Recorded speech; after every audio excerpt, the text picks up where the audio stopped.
Deuteronômio, capítulo 1. Esta semana, novamente, retomamos os estudos. Então, toda sexta-feira, às 19 horas, essa semana excepcionalmente foi às 20. Mas toda sexta-feira se programe e venha conosco. Os irmãos também podem vir aqui presencial, para nós fazermos o estudo bíblico. Nós agora estamos estudando o livro de Deuteronômio. E então eu me deparei durante o estudo, falamos bastante coisa sobre a palavra do Senhor. As irmãs deram entendimento depois no grupo, foi uma bênção. Mas eu me deparei com a necessidade de meditarmos mais profundamente em um aspecto neste capítulo da palavra do Senhor. Deuteronômio capítulo 1, nós vamos ler agora do versículo 25 ao 36. Acompanhe comigo em sua Bíblia. E tomaram do fruto da terra nas suas mãos, e no trouxeram, e nos informaram, dizendo: boa é a terra que nos dá o Senhor nosso Deus. Porém, vós não quisestes subir, mas fostes rebeldes ao mandado do Senhor vosso Deus. E murmurastes nas vossas tendas, e dissestes: porquanto o Senhor nos odeia, nos tirou da terra do Egito, para nos entregar nas mãos dos amorreus, para destruir-nos. Para onde subiremos? Nossos irmãos fizeram com que se derretesse o nosso coração, dizendo: maior e mais alto é este povo do que nós. As cidades são grandes e fortificadas até aos céus. E também vimos ali filhos dos gigantes. Então eu vos disse: não vos espanteis, nem os temais. O Senhor nosso Deus, que vai adiante de vós, Ele pelejará por vós, conforme a tudo que fez convosco diante de vossos olhos no Egito, como também no deserto, onde vistes que o Senhor vosso Deus, nele vos levou, como um homem leva seu filho, por todo o caminho que andastes até chegardes a este lugar. Mas nem por isso crestes no Senhor vosso Deus, que foi adiante de vós por todo o caminho, para vos achar o lugar onde vós deveríeis acampar, de noite no fogo, para vos mostrar o caminho, por onde haveis de andar, e de dia na nuvem.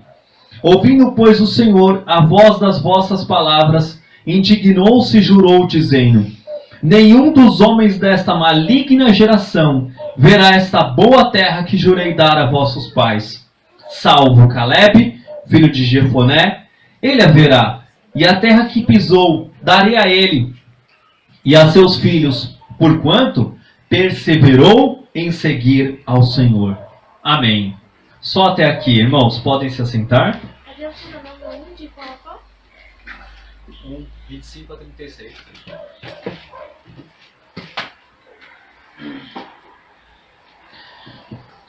Se o Senhor assim permitir, talvez essa pregação vá com o seguinte título: não sejamos uma geração maligna. É incrível que o versículo 35, ele vai dizer: nenhum dos homens dessa maligna geração verá esta boa terra que jurei dar a vossos pais. E eu fiquei me perguntando o que é ser uma geração maligna. E essa é uma palavra muito forte, é chocante. O povo de Deus que foi retirado do Egito pela mão poderosa de Deus era uma geração maligna. Não eram um povo de Deus. Era para ser, mas não eram. E por que eles não eram? Porque eles se recusaram a entrar na terra em que Deus deu a eles.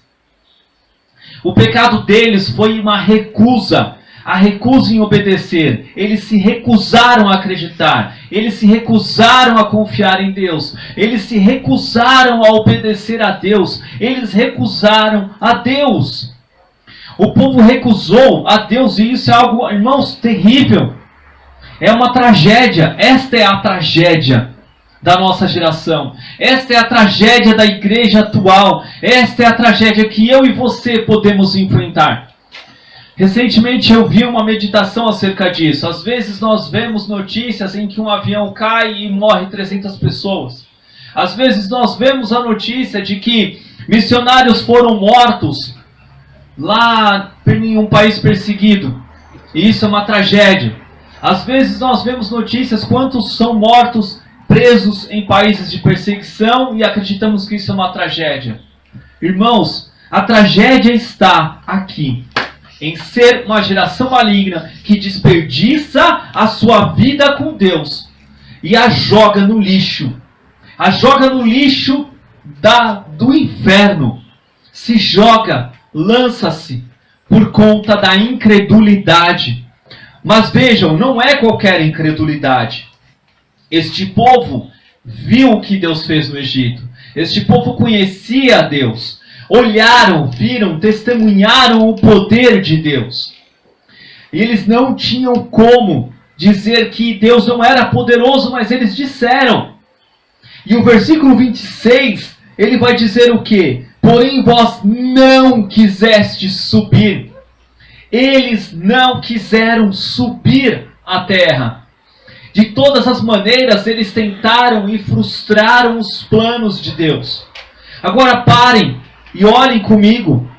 Muitas vezes o pior inimigo não é o inimigo, o adversário, ou talvez alguém que faz algum feitiço contra a sua vida ou a nossa vida. É muito comum a gente ver essas questões. Mas o pior inimigo é aquele que pode estar dentro do seu coração, do meu coração, que é a incredulidade, que é a falta de confiança em Deus, é a falta de entrega, é o olhar para as circunstâncias e ver, bem, isso é impossível, isso não é possível, e Deus não vai perder tempo com isso.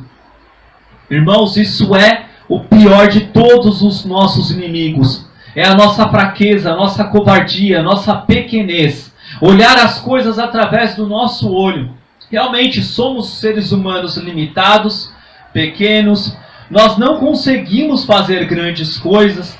Eu creio que você, tanto quanto eu, já passou por situações as quais você se viu completamente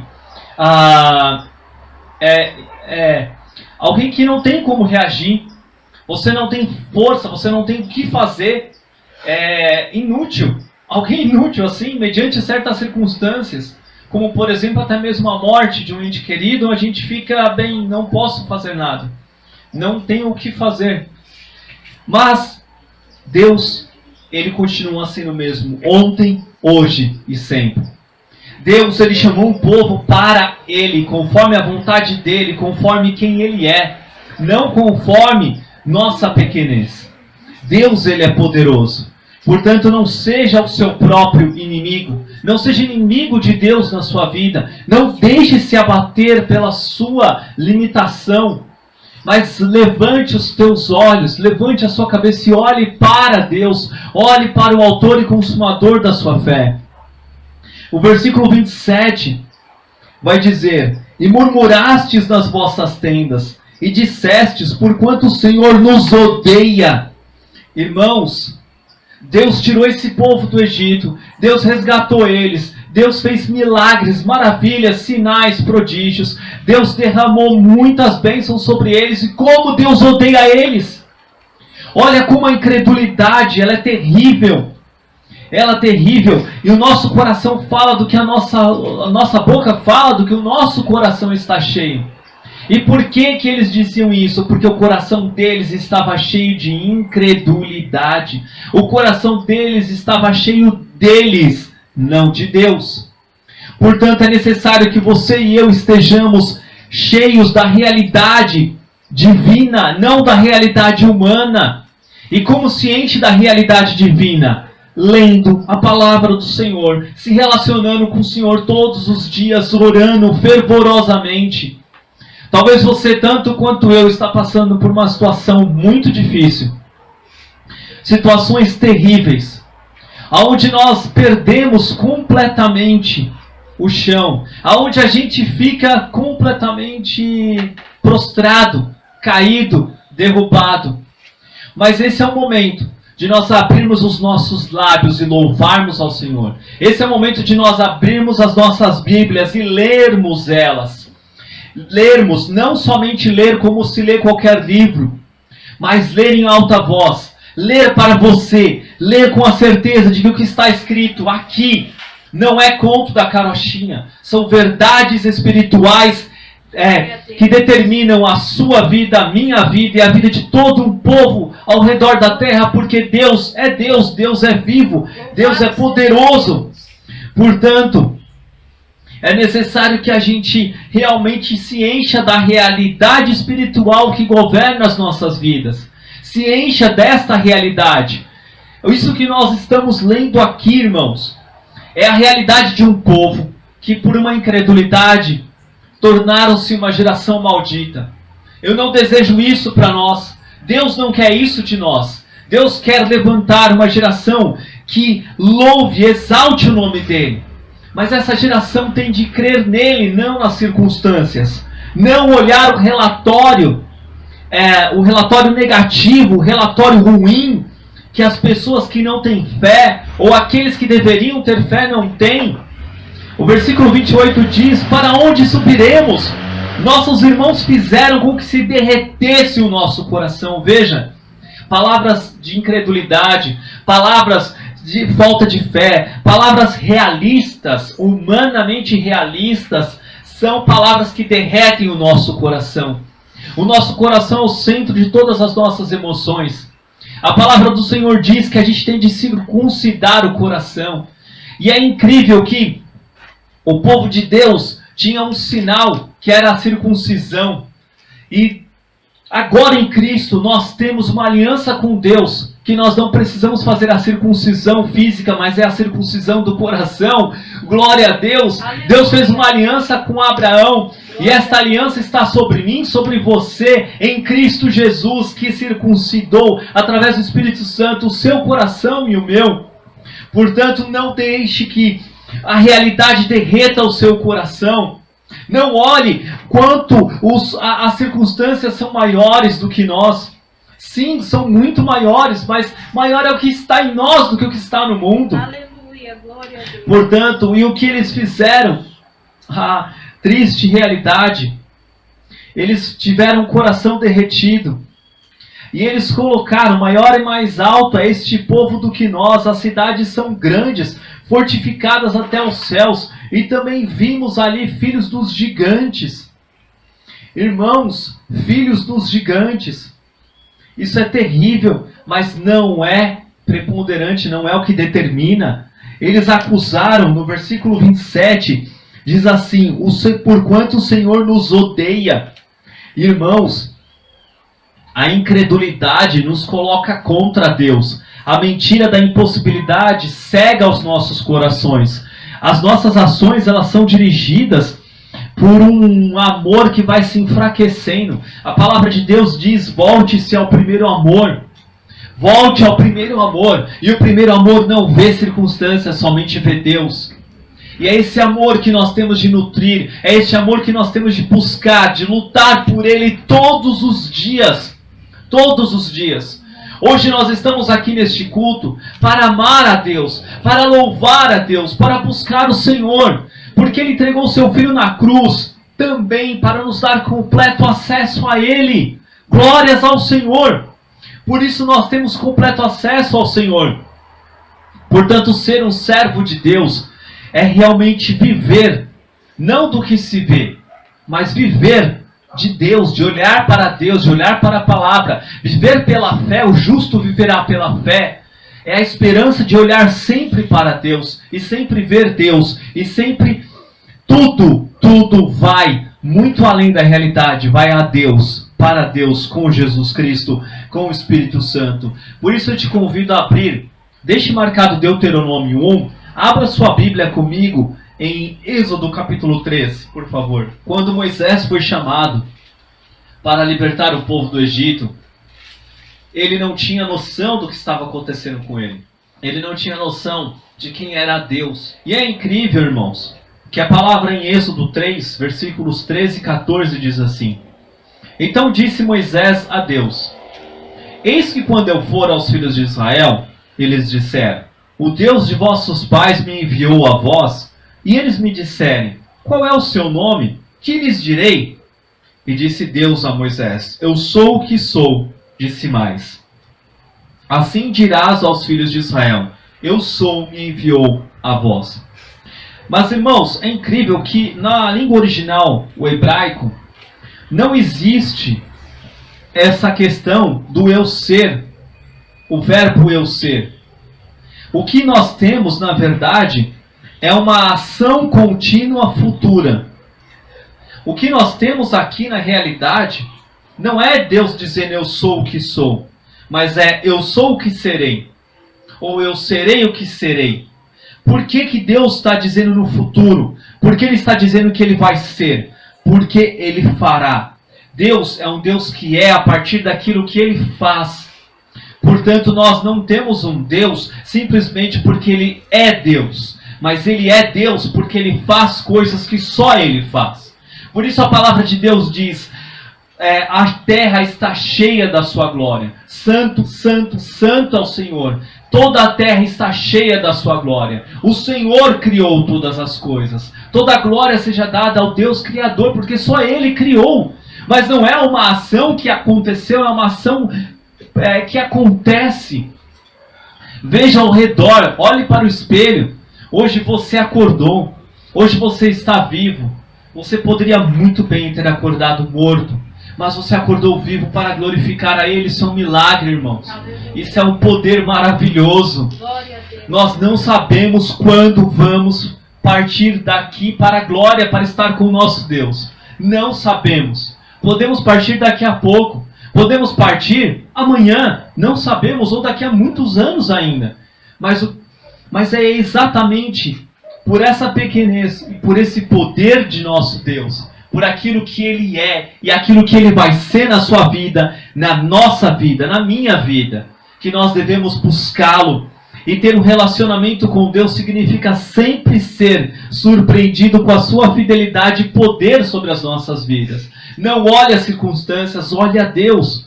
Agora, voltando lá para Deuteronômio, capítulo 1, o versículo 29 a 30, diz assim: Então eu vos disse, não vos espanteis nem os temais. O Senhor vosso Deus que vai adiante de vós, Ele pelejará por vós, conforme a tudo que fez convosco diante de vossos olhos no Egito. Este povo tinha visto o que Deus fez no Egito e perdeu a sua memória espiritual. Mantenha a sua memória espiritual ativa, viva. Não olhe para as circunstâncias. Olhe para o Deus que você já experimentou o milagre dele. Busque o Deus que faz o milagre, que fez o milagre. Ele fez e Ele continua sendo o mesmo ontem, hoje e sempre. Deixe marcado Deuteronômio capítulo 1 e abra comigo em Lamentações capítulo 3. Vamos ler do versículos 21 a 26. Eu achei interessante que o versículo 21 de Lamentações, na versão ACF, na King James, está bem diferente, até mesmo na Almeida Revista Corrigida. Mas o versículo 21 é um versículo muito famoso, que nós conhecemos ele. Quero trazer à memória o que pode me dar esperança. Mas em algumas versões está diferente. Eu não fazia ideia que era tão diferente. Não tinha me atentado a isso. Mas diz assim na versão ACF: Disto me recordarei na minha mente, por isso esperarei. As misericórdias do Senhor são a causa de não sermos consumidos, porque as suas misericórdias não têm fim. Novas são a cada manhã, grande é a tua fidelidade. A minha porção é o Senhor, diz a minha alma, portanto esperarei nele. Bom é o Senhor para os que esperam por ele, para a alma que o busca. Bom é ter esperança e aguardar em silêncio a salvação do Senhor. Nunca se esqueça do que Deus já fez na sua vida. Ele continua sendo o mesmo ontem, hoje e sempre. E Ele está com a mesma disposição de sempre. Deus não é como nós, que muitas vezes ficamos cabisbaixos, nós nos deixamos abater, nós nos prostramos, nós nos entristecemos, nós desanimamos, mas Deus não desanima. Deus é totalmente, completamente poder, amor, cuidado, zelo. Apenas creia, busque mais e mais. Realmente, não se intimide em meio às circunstâncias. Aumente o seu relacionamento com o Pai. Leia mais a Bíblia. Busque mais a oração. Ore com mais fervor. Adore com mais vontade. Adore ao Senhor. Não se cale em meio às circunstâncias ruins. Não se cale. Não se deixe ficar calado. Abra a tua boca para falar com teu Pai. Se está ruim, procure mais, procure. Louve a Ele, exalte o nome dEle. Agora voltando para Deuteronômio capítulo 1, versículo 31 a 33. Como também no deserto, onde vistes que o Senhor vosso Deus nele vos levou, como o homem leva seu filho por todo o caminho que andastes até chegardes a este lugar. Mas nem por isso crestes no Senhor vosso Deus, que foi adiante de vós por todo o caminho para vos achar o lugar onde vós deveríeis acampar de noite no fogo, para vos mostrar o caminho, e por onde haveis de andar, e de dia na nuvem.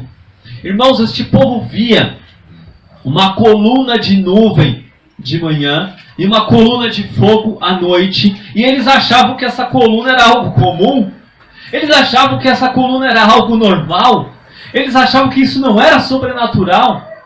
Não se acostume com o sobrenatural. Não se acomode com o sobrenatural. Não ache as coisas de Deus comuns, banais. Não banalize no seu coração. Esse povo banalizou no seu próprio coração a presença milagrosa de Deus entre eles. Esse povo banalizou, colocou para escanteio, desacreditou, não olhou como deveria olhar, com os olhos sempre admirados. Senhor, quão maravilhoso é ter essa nuvem, quão maravilhoso é ter esse fogo. Isso não é comum, nunca vimos isso na nossa vida. Portanto, não menospreze o poder de Deus na sua vida. Não menospreze aquilo que Deus já fez, aquilo que Deus está fazendo, aquilo que Deus fará. Não menospreze a palavra. Esta é a maior coluna de fogo e de nuvem que nós temos. Mas abra sua Bíblia. Leia sua Bíblia. Exalte o Senhor, o Deus Todo-Poderoso que te deu uma Bíblia. Busca o Senhor fervorosamente. Não deixe de ler a sua Bíblia nenhum dia. Talvez você não consiga acompanhar o plano de leitura. Às vezes acontecem coisas, circunstâncias. Não conseguimos ler. Mas não deixe se abater.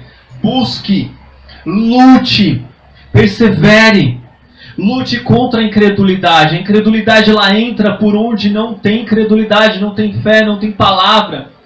O versículo 34 diz assim: ouvindo, pois, o Senhor a voz das vossas palavras, indignou-se e jurou, dizendo: nenhum dos homens desta maligna geração verá esta boa terra que jurei dar a vossos pais. Lute contra a incredulidade com todas as suas forças. Lute.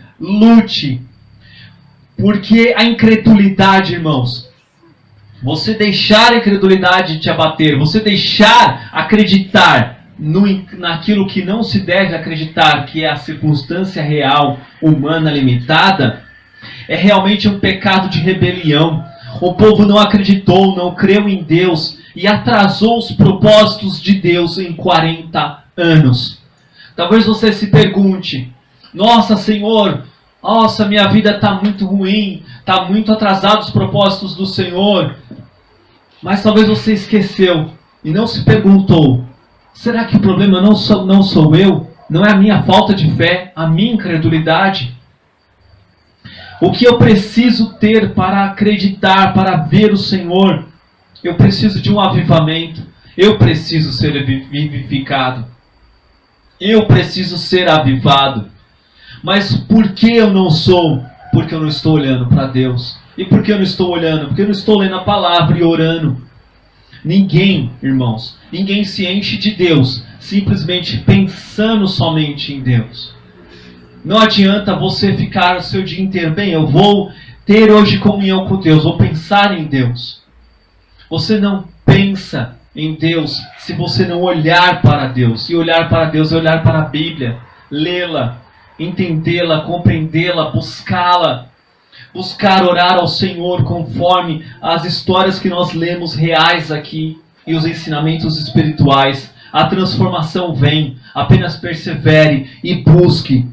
Portanto, uma geração maldita que destruiu os planos de Deus por longos 40 anos, eles foram punidos com uma sentença irrevogável. Não entrarão na terra que jurei a seus pais. Irmãos, olha que sentença terrível. Não entrarão na terra que foi jurado aos pais deles. Não vão entrar.